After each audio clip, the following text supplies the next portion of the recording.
Good afternoon, comrades, diplomatic corps, friends. I'm not very familiar with protocol. That's why the ANC has never decided to make me a diplomat. So for that reason, I hope without offending anybody, I'm not going to mention you by name. But I know it's very important, especially for the young people, to know people who are here, especially leaders of our different political parties. Master of Ceremonies, OCD, the Mayor, General Secretary of the SACP, led by Comrade Mapaila and your delegation, Deputy SG, Comrade Nomvula of the ANC, in case they think you are AAC, and your delegation, President Janusz Waluś, your delegation, municipality, MMCs, staff members, diplomatic corps, from the embassy. I know the chairman has mentioned this, but I'll repeat myself because it means their presence here means a lot to all of us. These countries are our friends as South Africa, not as political parties, guys. Remember EFF, you are nothing but children of the ANC. So you fall in that group.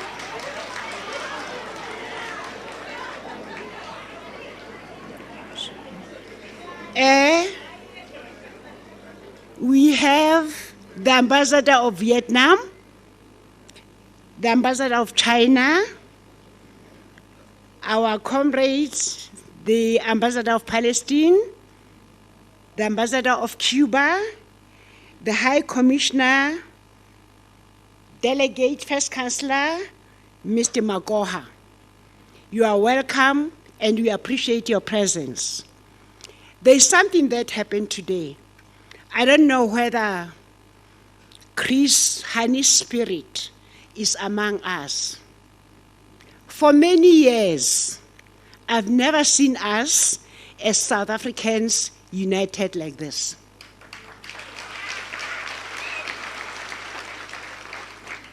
All of us as South Africans, especially the black people, okay, whites also,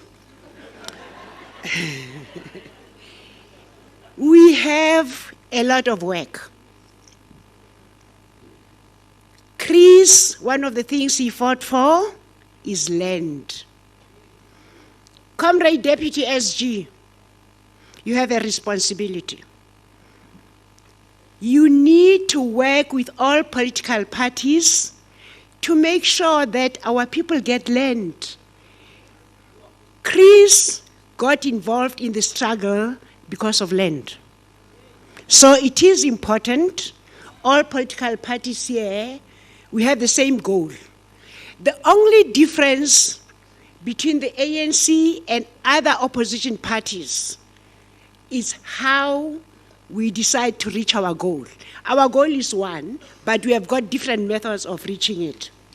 So the sooner all of us, as black people, as South Africans, we need to unite for a common cause. If we don't do it ourselves, I bet my last cent you'll be ruled by DA. I don't know if you want that.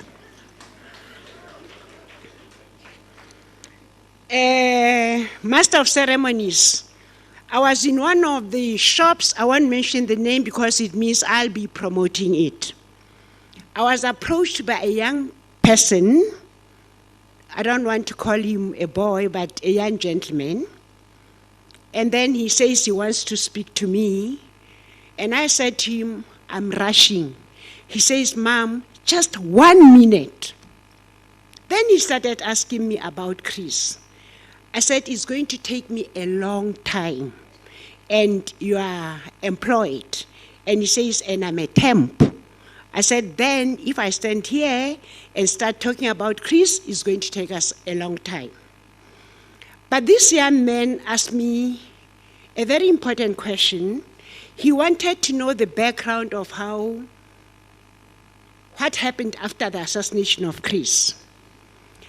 Then I took a deep breath, made a silent prayer, and said to myself, Dear Lord, please give me patience. And I said to this boy, I'm going to tell you something which I've never shared with South Africans. I think most of you, the majority of you are under 30, that means you're not born. The others, when Chris died, were in their early 20s. But it's not your fault. Okay, I want to explain to South Africans, I want you to take you back so that you can understand that I am not mad, the SACP is not mad, okay, when it comes to Chris' assassination. Chris gets assassinated, it was during apartheid days. And Comrade Matthew Posa was deployed in that committee of investigators. A discovery was made that there was the second person in my neighbor's garden. What they found in that garden was an empty tin of Fanta and a cigarette butt, what we call stompy. Okay? These things were collected, but the apartheid government consciously decided not to follow up that. They made us focus on Waluś, the assassin. Now, if you go to that house and you look at the garage door, the garage is standing like this.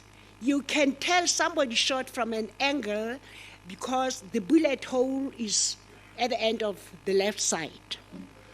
I'm giving you this background so that you can understand my anger, and I'm not going to apologize. Then we had TRC, which in my view was a waste of taxpayers' money. Decisions were made and given to government. They were never implemented to date. The same TRC, I was told by one of the investigating officers that they are following the second leak, the one with a Fanta drink. But now they have been told there is not enough budget. Okay, so that's the background of where my anger starts. That I think I have not been treated fairly. I know I'm not the only one who has lost a loved one. There are millions of us. And I must consider myself lucky that at least I know who pulled the trigger. Most families have no clue. I'll go back to my written speech. For the first time, I've decided to write a speech because there's quite a lot I want to cover as ANC member, a disciplined cadre of the ANC.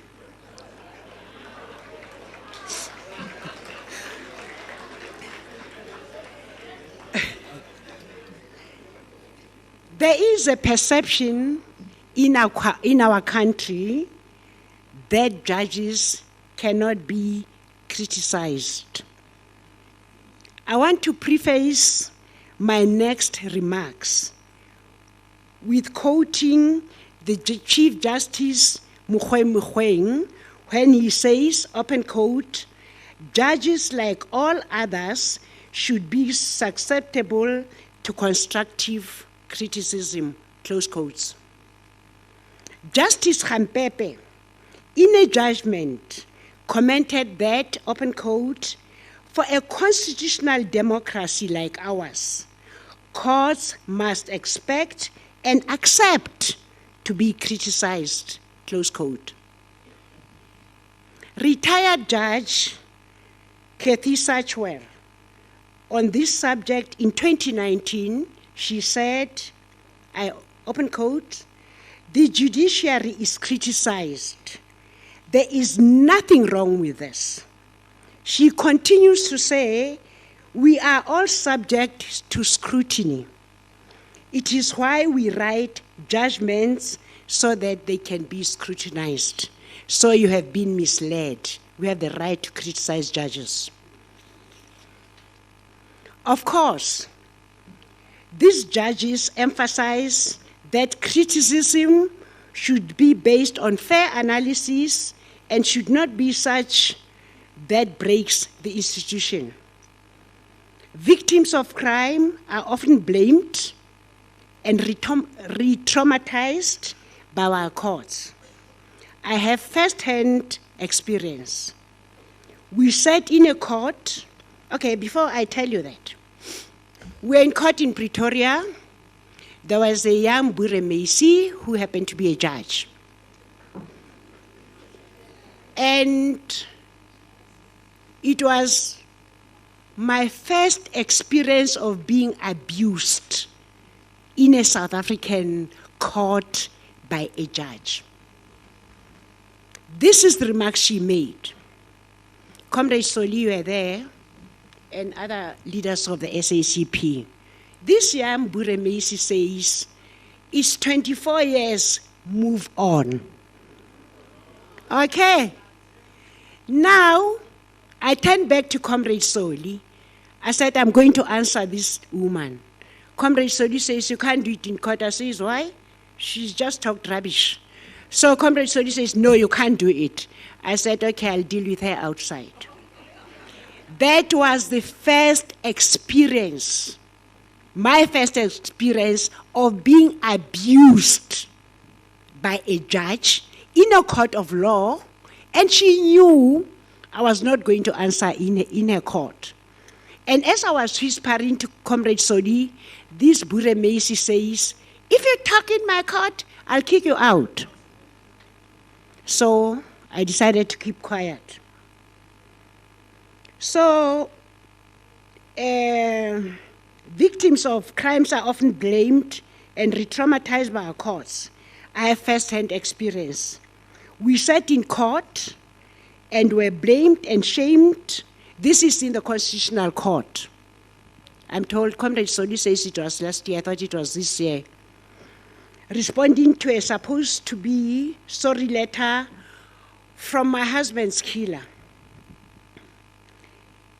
The judge is pertinent that this letter that I never received should have been responded to positively by me. Dear South Africans, dear comrades, I have never, ever received a letter from Waluś, neither from the Chief Justice. So I don't know what letter they were talking about. However, the judgment or the reason that Waluś was given parole was because Chief Justice Zondo felt I didn't answer the bus letter. Remember, Waluś is white, so I'm black woman, no husband, so I can be bullied. And then my sin was I did not respond to Waluś's letter that I never received. I hope maybe some of you might have received the letter. If you did, will you please pass me a copy? Then I can respond to that famous letter. According to the court, this killer was certainly a nice fellow who is owed a privilege of being released early, much early, from his life sentence. I want to go back to when they were sentenced. I'm sorry to do this to you, but for the sake of the young people, you need to know your history or where you come from. The apartheid government were in a hurry to have the court case of Chris. I think it was done within a very short space of time. They found the two guys guilty and they were sentenced to death. Okay? And my beautiful ANC government, democratic as they were, they decided to banish life. They were sentenced to hang.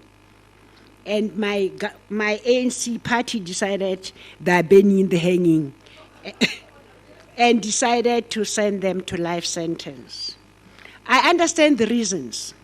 The reasons were during apartheid, our people, every second black person who appeared in court because of political beliefs was sentenced to death.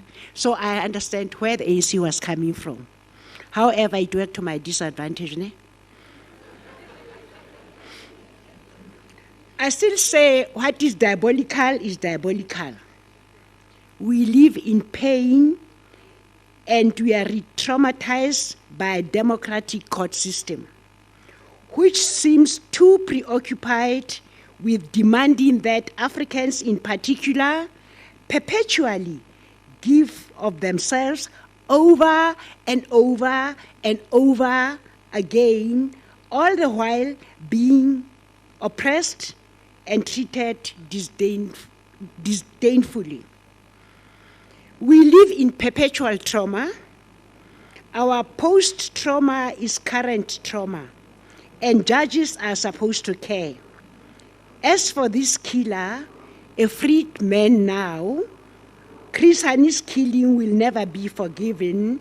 We strongly hold a view that this killer will kill again. He was released to freedom in secret to benefit him. I know you all went there to prison. You never saw him being released. Cho-cho-cho. He may even be living close to the cemetery. We'll not know. Does he follow me to the shops? Does he watch me and my children's movements? I ask myself, who will kill again? Who among us is going to be a victim? Let me tell you guys, these people haven't started. They started with Chris. They are going to continue.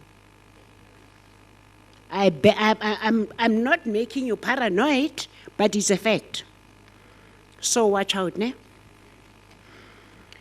The last to be released from prison was released in the still of the night in secret under protection by my democratic government.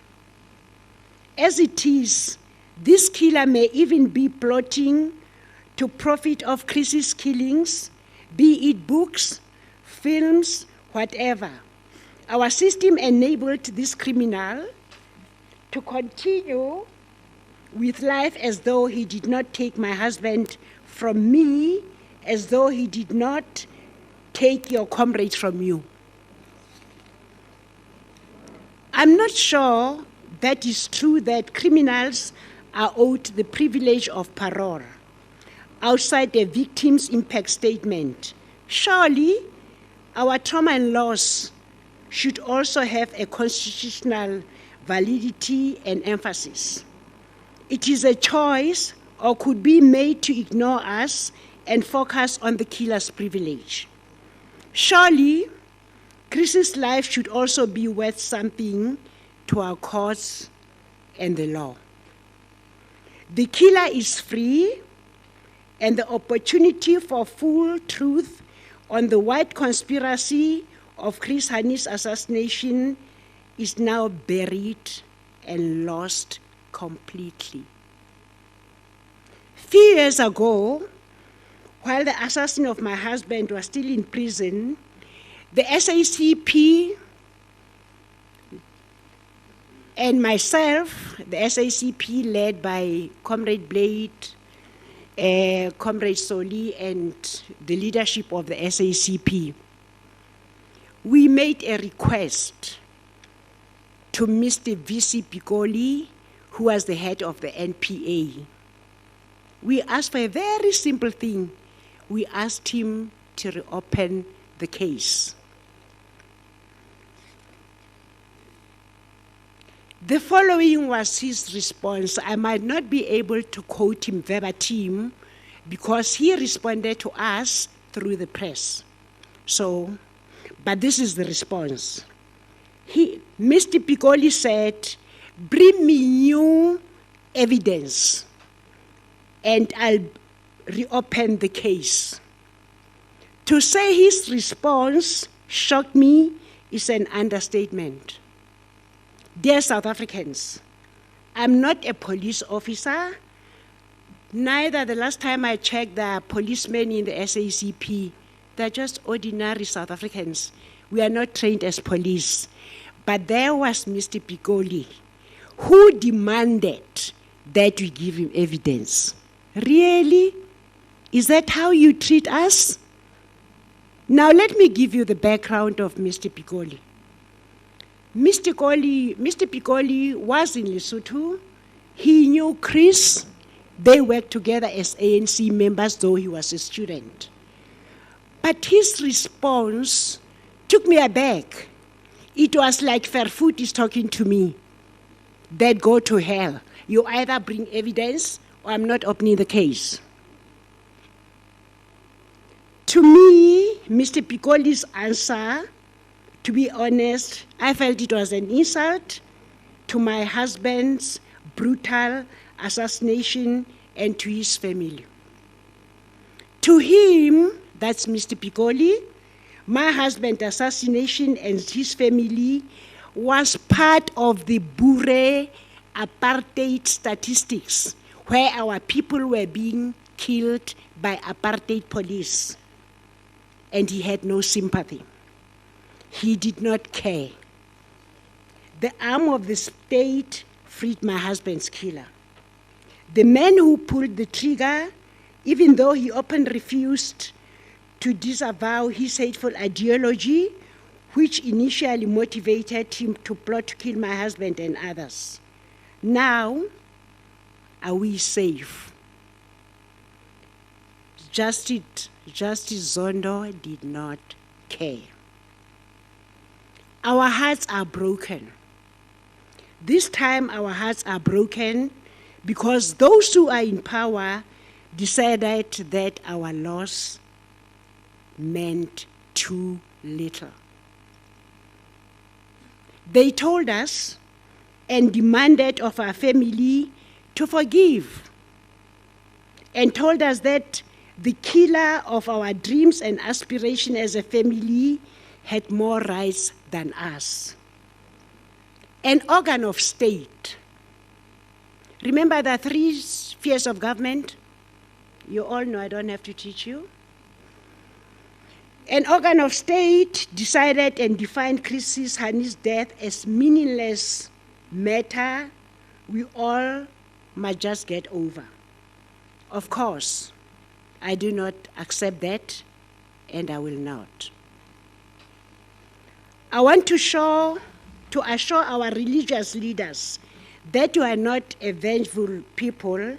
We are brought up to know that vengeance is God's. Such will happen in its time. It is this knowledge that you are not a vengeful people that is allowing some to abuse us and demand of us to keep reconciling and subordinating our rights. The bullet that killed Chris killed O.R. Tambo. Nomvola, you were there, and you're crying like a baby. The bullet that killed Chris killed O.R. Tambo. That same bullet killed my daughter, and I buried them. To hear from Judge Zondo that Tambo is turning in his grave. Zondo does not know Tambo. We know Tambo.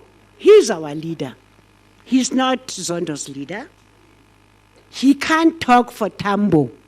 We can talk for Tambo as ANC members, but not Zondo.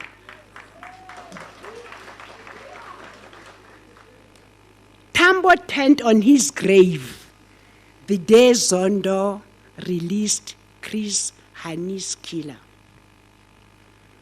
A chief justice is not a chief induna or chief whatever, I don't know. I've heard of chief indunas, chief Mabalani, they both apply. A chief justice is not chief Mabalani, neither is he chief induna of all spheres of government. There are 3 spheres of government. So my personal view is that Zondo thinks chief induna or justice, abe government, abe parliament. Really? What happened to 3 spheres of government? I want to leave it there. It's a homework. When one arm says we know this or that to be a fact, a court cannot second guess that and doubt it for no reason. Defer, observe separation of powers. The O.R. Tambo I knew would tell you the same. To say the ANC is broadly corrupt is legally unfounded. This is what Chief Justice Zondo said when he was in Fort Hare, I think. He said ANC is corrupt. The ANC has got so many members. We are all individuals in the ANC. And most of us, many of us are not corrupt. I'm ANC. Zondo's statement is disingenuous and untrue. What is said, he is using Tambo's name to justify insults to the ANC, and I take an exception. Zondo can't just paint us with the same brush. We are not twins. Even twins don't think alike. That broad brush statement is unfair, as the ANC has never been adjudicated by a court of law to be a corrupt organization. Such labeling was used by the apartheid government for propaganda purposes. That is where we come from. We know these tactics very well. It is not judicious. Mr. Zondo cannot on one hand swear in individuals as ministers and deputy ministers. On the other hand, he says these people are corrupt. This amounts to dishonesty and challenges the integrity of the judiciary. Why we do swear in people that you say are corrupt? There's something wrong with him. The parole was unfair and unwarranted. All we are demanding is that the crimes against our families be fully repaid and that you are made to be safe and we are made to feel safe. Whether it is Min June or Mrs. Beristian Kemp, parents of River, whether it is Kennedy's family in America or the Rabin family in Israel. We do not deserve to be made to feel ashamed, intimidated, or blackmailed to betray our deceased loved ones for the sake of looks or being politically correct. The Sons of Meyer case should concern all of us as South Africans. And I think as South Africans, we have stopped being activists. It's over 5 years. This young man was murdered. Like I say, I'm one of the few lucky ones I know who pulled the trigger. But the Meyer family have no idea. How do you expect this family to have closure? Nomvula, you have lost a child, and many of us here have lost children. But at least we know how they died. What about the Meyer family? What happened to Ubuntu? And you are all sitting having fun. Nobody's raising it up, neither in parliament, legislator, municipalities. It's high time you are counted. You represent the people. You should ask for justice for Meyer's family. Her dad passed on. Her father passed on.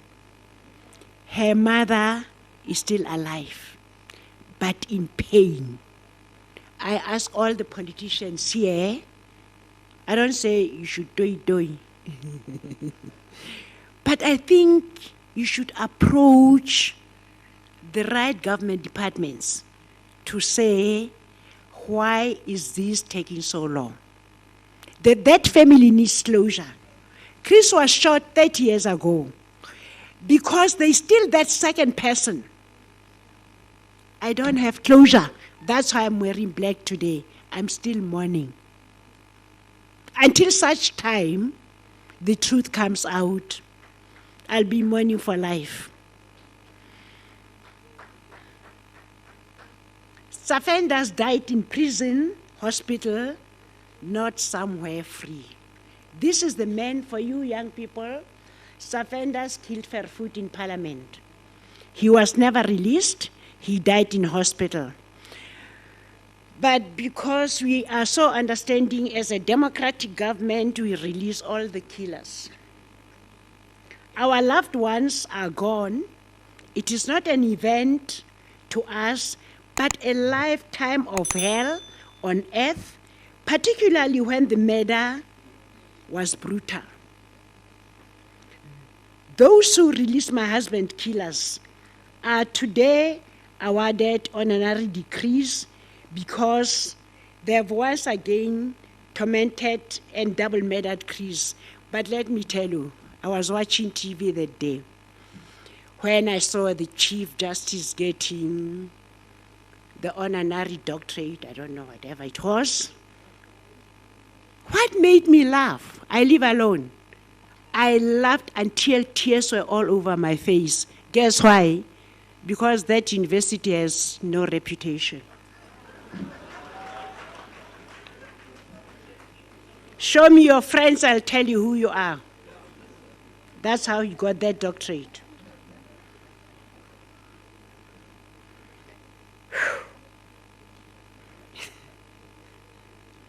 We are not going to apologize for demanding that courts adhere to imposed sentences and protect us.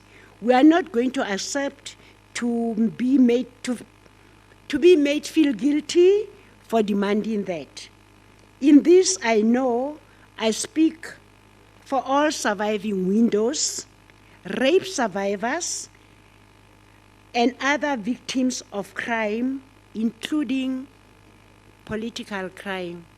Comrades, let's stop killing each other for positions. We can't all be premiers.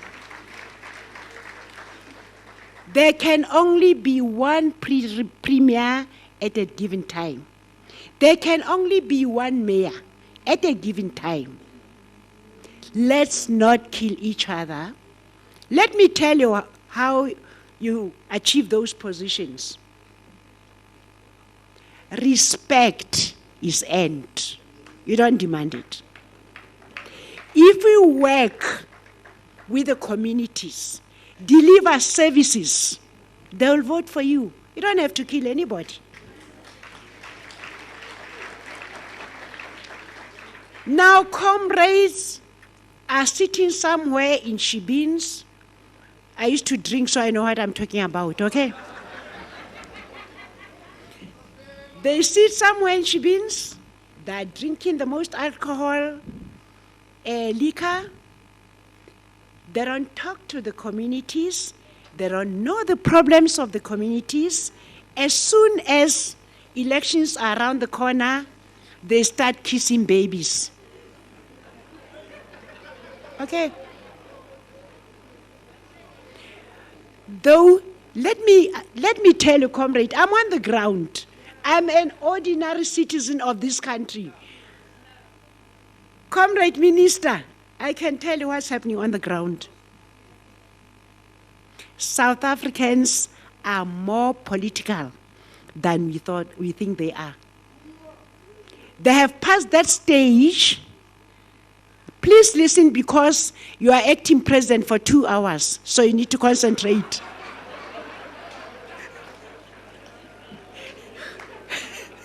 You need to concentrate, comrade acting president for 2 hours.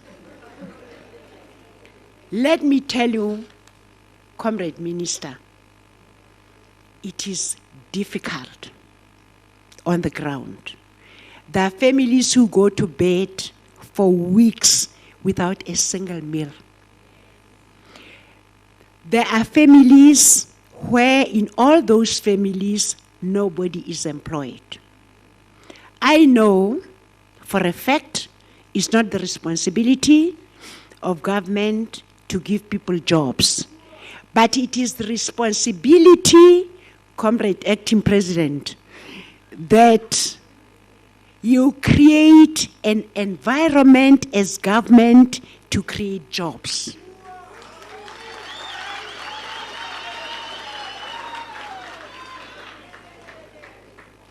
We also have a challenge of the young people with university degrees, technical degrees, and those who couldn't continue their studies because they have to look after Bomakulu, who are old. So they can't continue their education, they have to get jobs. And what jobs do they get? They came to what they call, like that company that I don't want to mention names because I don't want to promote it. They kicked out the workers for demanding more salaries. And they have terms, young, small children. Now, you can imagine how much those terms are getting. How much do they get? Plus Gogos, 335, if I'm correct. Now, I'll share something with you, comrade president. Acting, but for 2 hours, ne? I went to a shop. I love my pap. So because I live alone, I normally buy 2.5 kg. I won't promote this shop, but it's a popular supermarket for all of us. The price of 2.5 of milli meal was 40 rand. I thought I was dreaming. Kia papa generally nje. So I asked for the manager. So one of the workers says, no, I can call you the floor manager. I said, I didn't ask for the floor manager. I want the manager of the shop. This guy came to me, says, how can I help you? I said, 2.5 of milli meal is 40 rand. Is it a mistake? He looks at me. He says, it's not a mistake. Comrade Panyaza,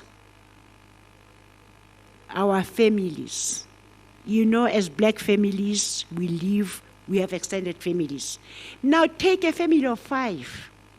With that 2.5 of milli meal at 40 rand, we use milli meal for breakfast, we use milli meal for lunch, we use milli meal for supper. How long does it last?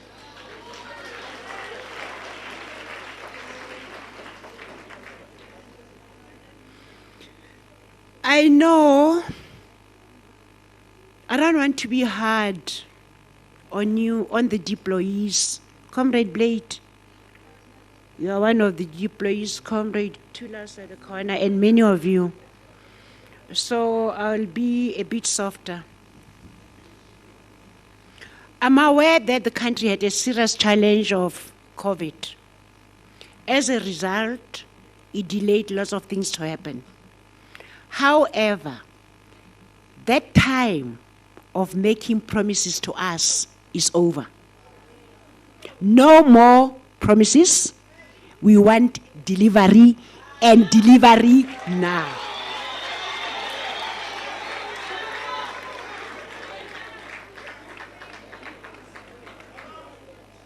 We have our in 94.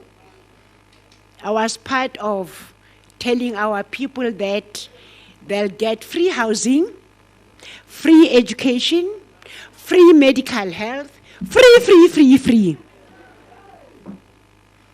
At that time, looking back, we did not know that there's something called budget. Okay? But the mistake we made, we did not go back to our people and say, we made these promises.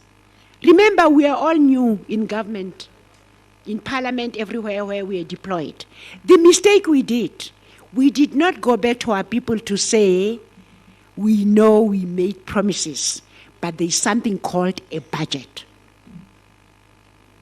Another thing that I would request from my politicians, right across the board, you are all South Africans, and we need change in this country.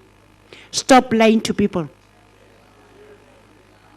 Don't promise people things that you cannot do.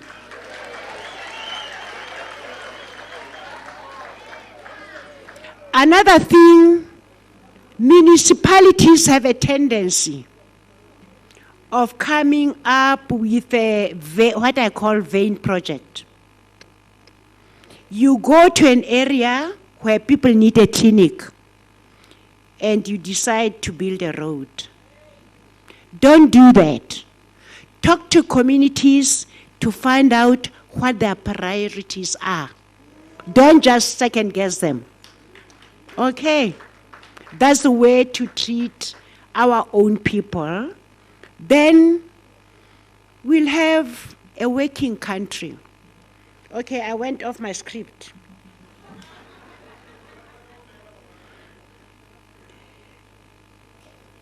There are quite a lot of reasons why Chris joined the struggle for a democracy. Chris, my husband, hated racism, and he hated an unfair social economic system the most. We still live in an unfair social economic system 29 years after democracy. His attraction to the SACP was because there he could work with white, Indian, colored comrades as an equal. This was before the ANC was opened to all races. I hope you are listening, don't misquote me. Chris Hani had no racist bone in him. Chris Hani wanted the poor to enjoy the fruits and resources of their own land in peace and equality with those who are rich and powerful. To the masses of our people and all, I need not talk about how much Chris loved you. His life was about the love he had for his people, all his people. Chris wanted a peaceful South Africa, a South Africa where freedom is experienced fully by all and not infringed upon by either a violent autocratic government or a government filled with corrupt thieves. When Chris Hani, we already with a university degree, chose not to attend universities while in exile, and most comrades did. They left the ANC and went to study. And I must say, you were silly not to have done that. looking back. I'll explain to you one day, not today. Otherwise, I'll take too much time. He dedicated himself to the physical struggle for freedom. It was because his heart was broken when events like Sharpeville massacre occurred, and many other such massacres would occur during his life. These were mass murderers of poor people who were unarmed, the school children of 76, and many others. Many of those children in their thousands crossed to Lesotho, Swaziland, Mozambique. Chris and other people took care of them until they were men and women. What Chris believed in was that a government with a popular mandate would not need heavily armed security confronting the unarmed masses of our people. Today we are confronted by a very sharp question.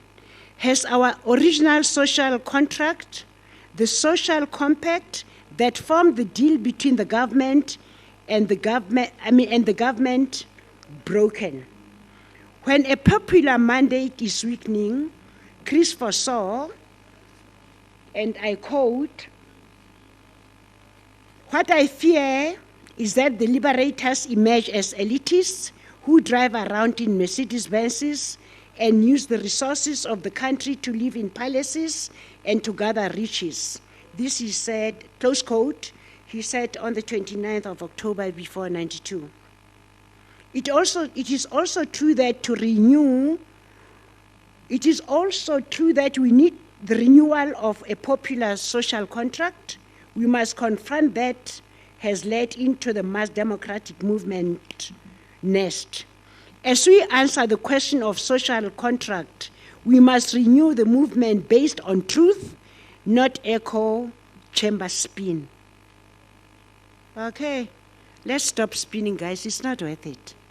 We are smarter than in 94. We can tell, Comrade President, for 2 hours, when you spin. Don't spin. Just give us the truth, raw as it is. As South Africans, we are the most understanding nation. If you were to come to us and say, look here, South Africans, you will not have electricity for 4 years, we'll say, thank you. We'll make plans of how to have lights. But don't tell us that next year comes, no electricity, then something happens. Give us the truth as it is. We can deal with the truth. And remember, we voted for you because we trust you. So don't betray our trust. Give us the truth raw as it is. We deserve it. Lately, I have noticed that in our movement, there is intolerance of different views. Comrades who hold different views are insulted and called names like enemies of the struggle, spies, reactionaries, counter-revolutionary, sellouts, or insurgents. Comrades, if you are not careful, we'll end up being a dictatorship, government, or a political party. And we don't want that to go there. What happened to freedom of speech? When I was your age and in the ANC, the leaders then used to tell us that you debate, what was the word? You agree to disagree. You talk. But now all of a sudden, if I say something different from Comrade Nomvola, she's going to the media and call me names. But guess what, Comrade? I've got a thick skin. You'll be wasting your data. Our people, as a whole, love this democracy, love the ANC. We are going to have bumps along the way, but this is a project. We are all in and we all support. There are sharp questions that confront us today. Do people really govern or markets do? Do people have shelter? Do people have decent jobs? Is the economy equally owned and shared? Or are we just occupied with power and protection of power? Are people safe? Do they have food? Our movement is broken. Our hearts and spirits are broken too. I can stand here and say what I'm saying. I'm ANC. I love the ANC with all my heart. And as ANC, we promised our people a better life. And I would like to see before I die, I might die tomorrow, keeping your promises. Well, now you're not God.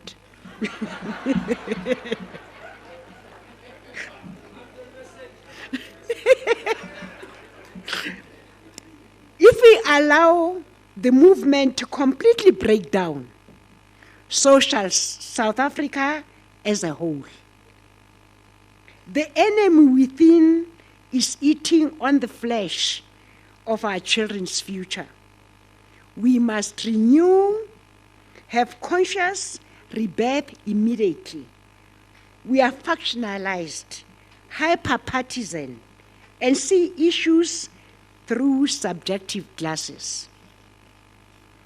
There is a lot of unfairness and personal greed in the movement because money and love of money is now supreme. Can we say the social contract of 1994 remains? Greed, which is characterized by the hijacking of the ANC by careerists, capitalist entrepreneurs, has caused malignant decay of our movement and country. The movement must not be solely a businessman's project. Our constitution must not be interpreted on the basis of markets. We need servant leadership back. Allow me to address just one of the most important aspects of a broken social contract I talk about. The veterans of the non-statutory forces of South Africa, including the SGUS, who got to be absorbed by South African Defence Force and other security services, mostly live in squalor or under bridges. Those who passed on, their widows and orphans, have been totally forgotten or treated unfairly. Indeed, many of our people are still living difficult lives. What does it say when a society forgets its military veterans? These people place their life, their bodies at risk for this freedom to be possible. I lived with the recruits of ANC MK in my house in Lesotho with Chris. You'll not believe it. They were between the age of 20 and 23. Very young, militant, and I must confess, I interfered with my husband's work because I was discouraging them from going for training. I said they should go and study, but they were very clear. They wanted to go for military training and come back to South Africa to free us. Those young men and women were extremely young. They sacrificed for all of us. And I think we should consider it cabinet ministers. When I know you're not a cabinet minister, so I don't count you in. However, no. I have forgotten. You are a top 10. I don't know how to call yourselves now. There are too many of you. Whatever, top 10, 10-7, I don't know. But that's where you have to discuss these things. Where the military veterans, on a serious note, I'm I became very emotional because I saw them. I saw them when they had to go inside the country to do their missions. We lost quite a lot of them. They died for us. And is this the way we treat them? Comrade DSG, you'd better, because I've been told the ANC tells government what to do, then you can tell the ministers that it has to be their priority. I know I'm taking long, but it's my day, sorry. Ne?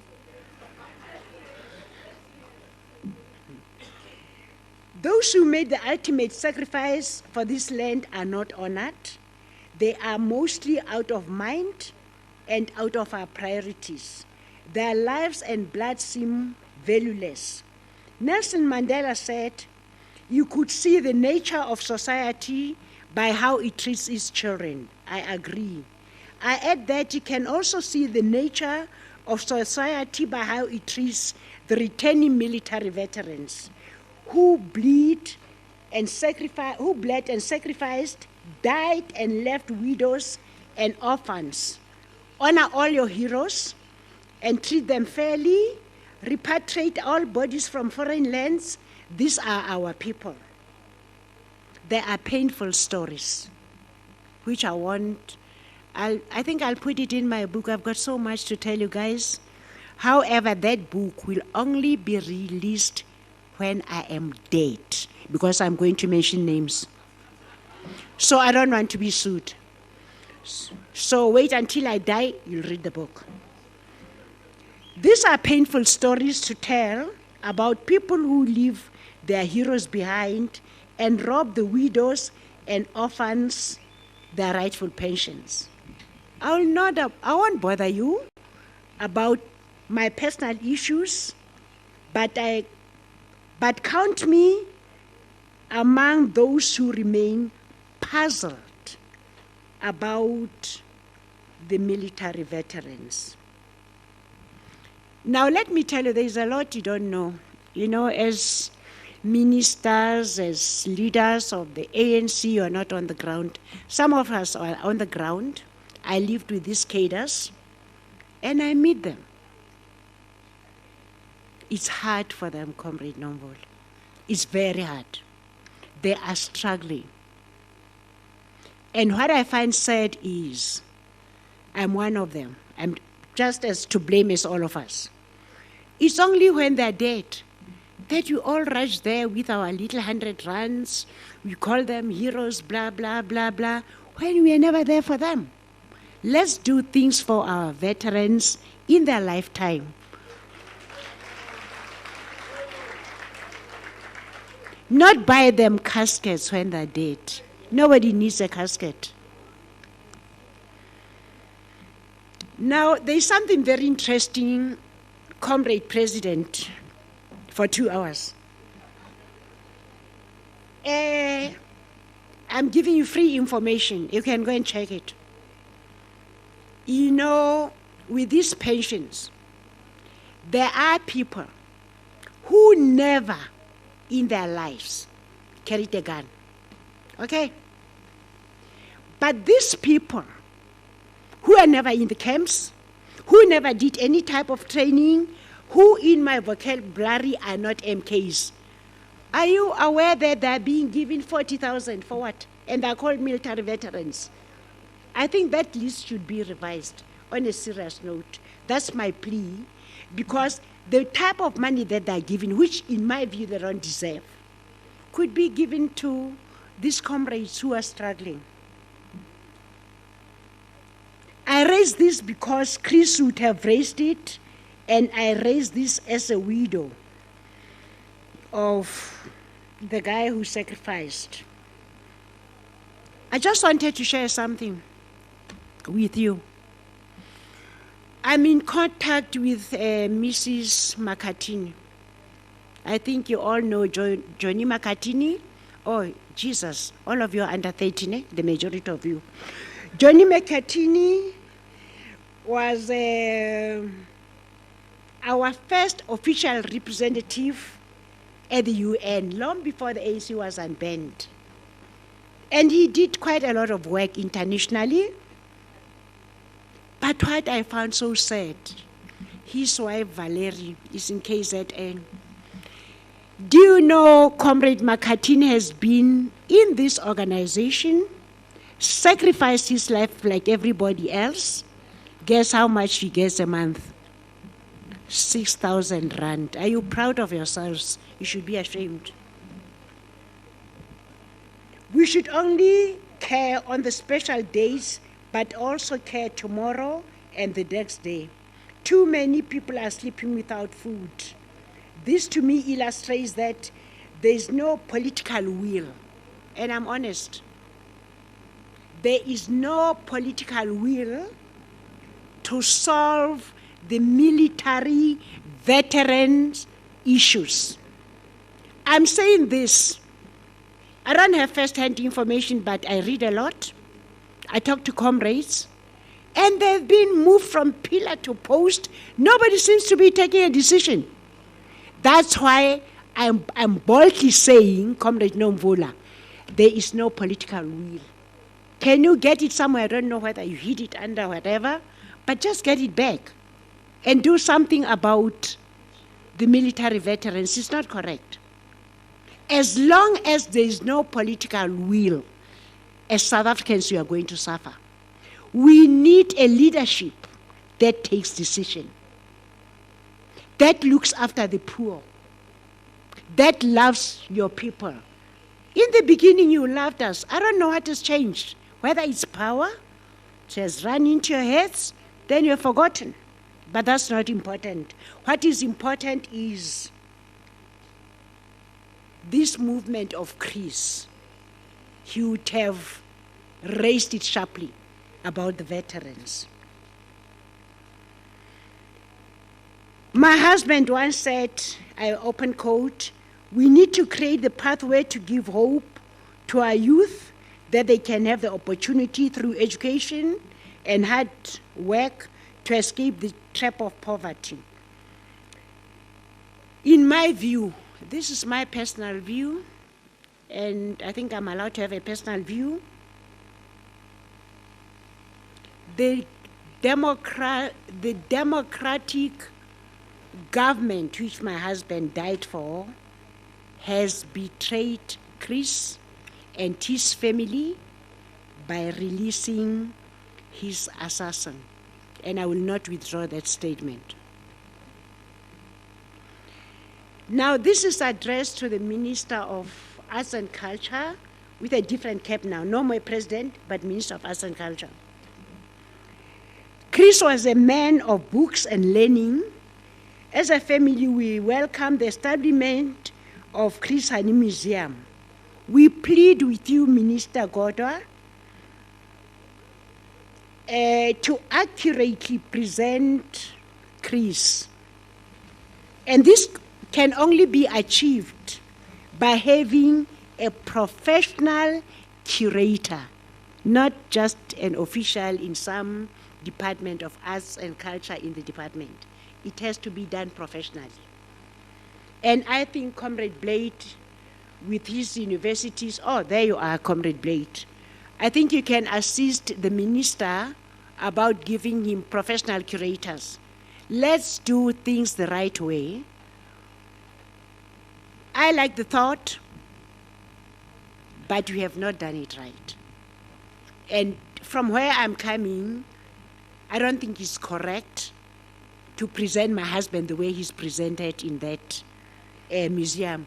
So, Honorable Minister, I appeal to you that, and if I'm not wrong, that's a national, what do you call it?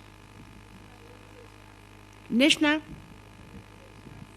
It's National Heritage Council. To be honest, it falls under, not under the municipality. Otherwise, if we leave this thing to municipalities, we'll have what we're having now. So I think you should take over as the national minister. I want to say to you today, even though I lament, I still have hope that we shall turn the corner. I have hope that we can resolve all these issues and our challenges.